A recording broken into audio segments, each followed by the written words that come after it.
ہمارے نبی نے مچھلی اتنی نہیں کھائی ہے. ہمارے نبی کی خوراکیں سلیکٹڈ تھیں, اللہ کی طرف سے منتخب تھیں. ہمارے نبی نے اونٹ کا گوشت کھایا ہے سب سے زیادہ, پھر بکرا کھایا ہے, دمبا کھایا ہے.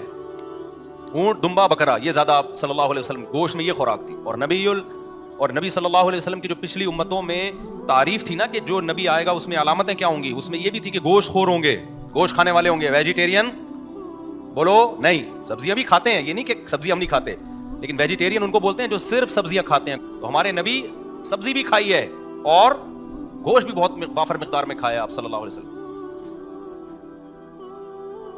تو ملیشیا کا میں بتا رہا تھا آپ, تو وہ صبح شام مچھلی مچھلی مچھلی مچھلی, تو وہ عجیب سے ہو گئے. وہ بات نہیں ہے جو آدمی کے مکے میں پاور ہوتی ہے نا, جو ایک آواز میں ایک گرج ہوتی ہے, اور مکے میں کیا ہوتی ہے, ابھی دل چاہ رہا ہے کسی کو لگا کے بتا. تو وہاں ہم لوگ, ہمارا ارادہ ہوا موسلی کھاتے ہیں. موسلی بنگلہ دیشی زبان میں مچھلی کو موسلی بولتے ہیں.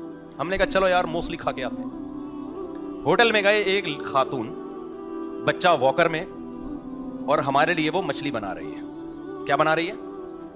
بچہ روتا ہے تو اس کو یوں یوں کر کے ہلاتی بھی ہے. میں نے کہا دیکھو یہ وہ خاتون ہے جس کو شوہر کی سرپرستی سے آزاد کیا گیا کہ تمہارا بھی کمانے کا اتنا حق ہے جتنا تمہارے شوہر کا. یہ لیبل کتنا زبردست ہے, گویا کمانا ایک حق ہے. تو حق تو ہر آدمی اپنے حق کے وصولی کے لیے لڑتا ہے, تو شوہر کا بھی جیسے حق ہے تمہارا بھی حق. حالانکہ تعبیر یہ ہونی چاہیے کہ تمہیں کھلانا شوہر کی ذمہ داری ہے, تمہیں کھلانا تمہارے اپنے اوپر نہیں ہے. یہ لیبل ہونا چاہیے. اس کو لیبل ہی کو چینج کر دیا. آپ دیکھو, حق کے بجائے ذمہ داری کے لفظ سے تعبیر کرنا چاہیے. ذمہ داریاں جتنی کم ہو انسان اتنا آزاد ہوتا ہے کہ نہیں ہوتا. کمانا حق نہیں ہے, کمانا ذمہ داری ہے. یہ ذمہ داری اللہ نے مرد پہ ڈالی ہے, عورت کو اس ذمہ داری سے آزاد کیا ہے. کیسا میڈیا نے اور سیکولر قوتوں نے اتنی خوبصورت اسلام کی بات کا مطلب کیسے چینج کر دیا, لیبل کیسے چینج کر دیا. کمانے کو ذمہ داری کے بجائے کس سے تعبیر کر دیا؟ حق سے. جیسے تمہارا حق ہے ایسے ہی عورت کا بھی حق ہے. واڑے واہ, یہ ایسے ہی ہے جیسے ایک کمزور بچہ آپ کے پاس ہو اور باپ کے ذمے کو اس کو کھلائے. کوئی آ کے کہے نہیں باپ کے ذمے نہیں ہے, بچے کا بھی اتنا حق ہے کمانا جیسے باپ کا حق ہے, تو یہ بچے پہ ظلم ہوگا کہ نہیں ہوگا؟ حق سے تعبیر نہیں ہوگا. میں نہیں کہہ رہا عورت بچے کی طرح ہوتی, کما سکتی ہے. سکتی کا مطلب یہ کہ اس کے پاس طاقت ہوتی ہے کمانے کی.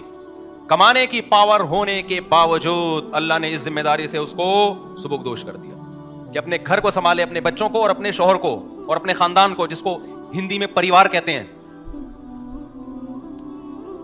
تو عورت کی تو چمتکار ہو گئی کہ نہیں ہو گئی؟ کیا خیال ہے؟